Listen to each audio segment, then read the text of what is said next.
virus that makes everyone age really quick and die. Yeah, thanks a lot, NASA.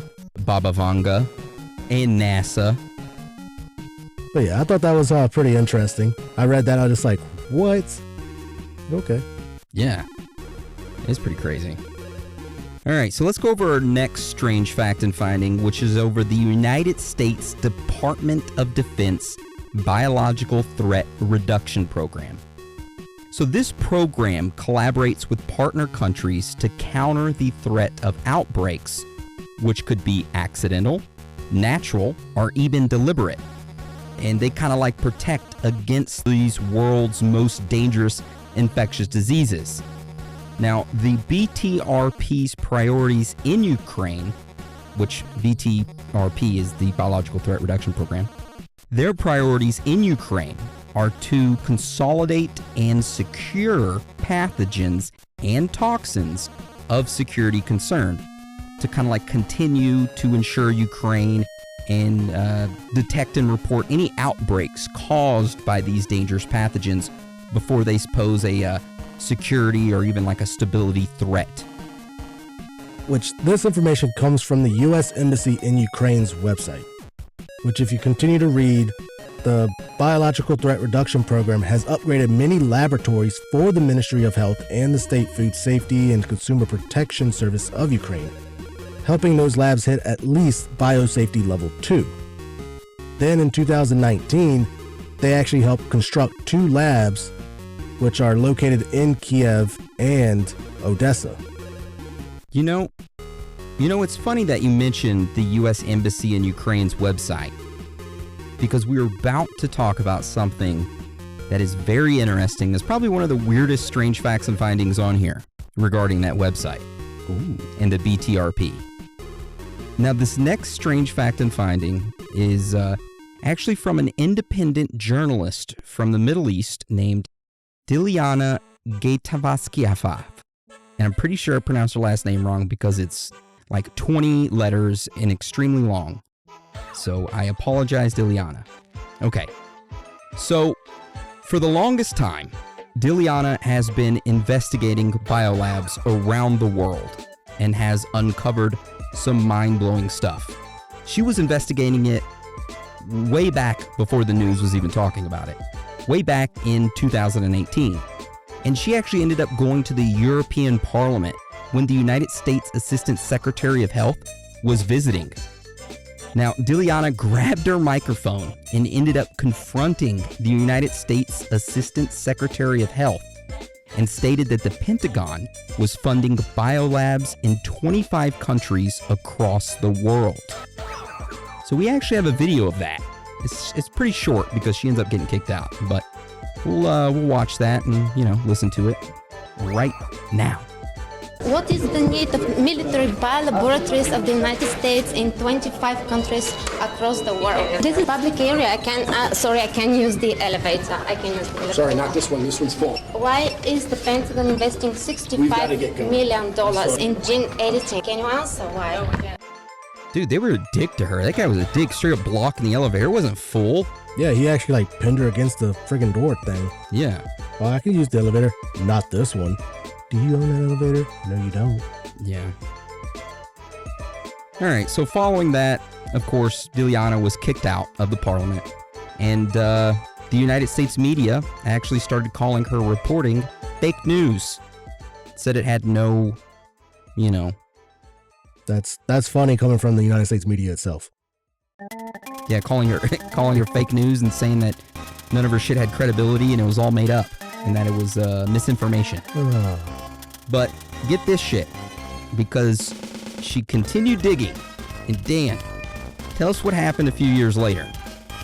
Now, only a few days after Russia invaded Ukraine, Dilyana went on Twitter and unveiled something shocking. The U.S. Embassy government website in Ukraine had just deleted from its website all documents about Pentagon-funded biolaboratories in Ukraine. Dilyana was able to provide screenshots of the documents as well as backup copies of them. So these documents not only showed that the Pentagon was funding biolabs in Ukraine, but also the programs were, and I quote, sensitive information and that the government of Ukraine is prohibited from public disclosure of this sensitive information. Transfer to the United States Department of Defense dangerous pathogens for biological research. It's like, what? So we do have a copy of all of those files, and I ended up taking all of them and combining them into a PDF file, and I will have it linked for anybody to download it and take a look over it. Very interesting reads. I want to say I read somewhere that the DTRA, what is it? No, Coda, that wasn't it. Defense Threat Reduction Administration, underneath the Department of Defense's contract, military contract, actually, provides these labs $2.1 billion in funds. Damn, that's a lot of guala. Yeah, so it's actually under a military contract, underneath the Department of Defense. Damn. So what really blew my mind was that the U.S. Embassy government website in Ukraine just decided to delete all of the documents about this stuff, thinking that it wouldn't get captured in the archive or anything. Right? You can easily look it all up. It's straight from a government website. Why would they do that? You can go look at it through the archives, but whatever. Just makes them everything more suspicious. Does. All right, Dan, so tell us about our next strange fact and finding. So our next strange fact and finding is about the locations of certain bombings in Ukraine. Now, like we stated earlier, when Russia started its invasion, they first fired missiles at a certain military installations in Ukraine, but what those military installations were was never explained. So this got some internet sleuths to start digging around, and they came across some interesting facts. They took the areas of where Russia bombed these military installations and placed those spots on a map of Ukraine. They ended up taking the areas of labs in Ukraine where the United States supported, which was stated in the documents that were on the government website that had been deleted, and placed those areas on the map of Ukraine as well. Now, the dots of the biolabs and the areas where Russia bombed were but they were in the same exact locations. Now, this led a lot of people to start speculating that Russia actually invaded Ukraine to get rid of the biolabs. And there was like a theory floating around that COVID actually started in those biolabs, but we'll talk about that during the theory section. In that Georgia laboratory, in fact. No. Yeah. COVID started in the Georgia laboratory, not in the Ukrainian laboratories? No, they're saying it was the Lugar Center in Georgia. No. One of them at least said that. All right. So yeah, that those area of bombings, very interesting. You know, and they use those hypersonic or whatever missiles. What is it called, Dan? I think it was a hypersonic or something like that. Is it hypersonic? Yeah, that was going like 25 times the speed of sound. A really fast missile. They use a really fucking fast missiles, okay? Really fast missiles that nothing could grab. And by the way, Ukraine actually asked Israel for its, what do they have over their domes? You know, those domes that protect the missiles, protect them from missiles? Forget what it's called. But anyways, they asked Israel for one of those, and Israel's like, no, we don't want to get into that beef. You're good. Which I don't really blame them, you know? If you're not in the beef, stay out of it. You know what I mean? Yeah, it's tough though. Yeah. All right, Dan. Do you want me to tell you about this last one? Tell me about this last strange fact you found.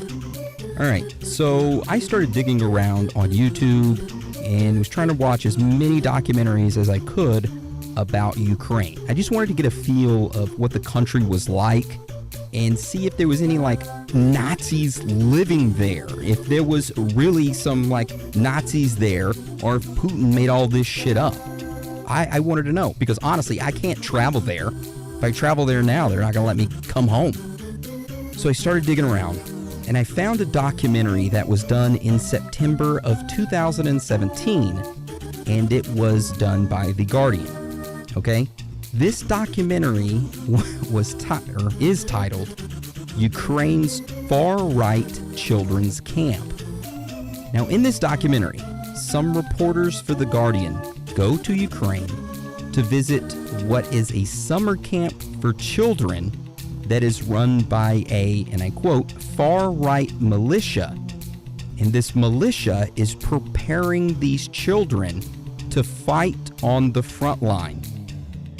Now, something worth noting here in the description of this video is that it states, and I quote, "The Guardian visited the camp and followed 16-year-old Anton through his experiences." Is this camp really a modern Hitler Youth organization? Or is it just trying to prepare young Ukrainians for the tough reality that awaits them? Now, I'll provide a link to that documentary, but Dan, I want you to open it up, and I want you to fast forward to about the 49-second mark, and tell me when you're at the 49-second mark. I'm there. Now, at the 49-second mark, the Guardian is at this camp where this youth is at, and it is about to show you a video shot of some of the instructors, and I want you to pay close attention to their tattoos, okay? Okay. All right, tell me when you're ready. Ready. 3, 2, 1, play. 55 seconds. What does that say? That definitely said white pride. That is white pride on the back of that, what I assume is woman's thighs in real big letters. White pride. Yeah, that says white pride. Which I saw that and I was like, whoa, this is extreme, you know? Go to... All right. Tell me what that tattoo is on that guy's elbow. Oh, snap. That's a swastika. That's a swastika. So if you go a little forward, like 10 minutes and 12 seconds, the guy's like, nobody has swastikas on us. But they have swastikas on their elbow. They got white pride written on them. He says no one has swastikas, and then they pan to a guy's face, and he's just like looking like away, like, oh shit.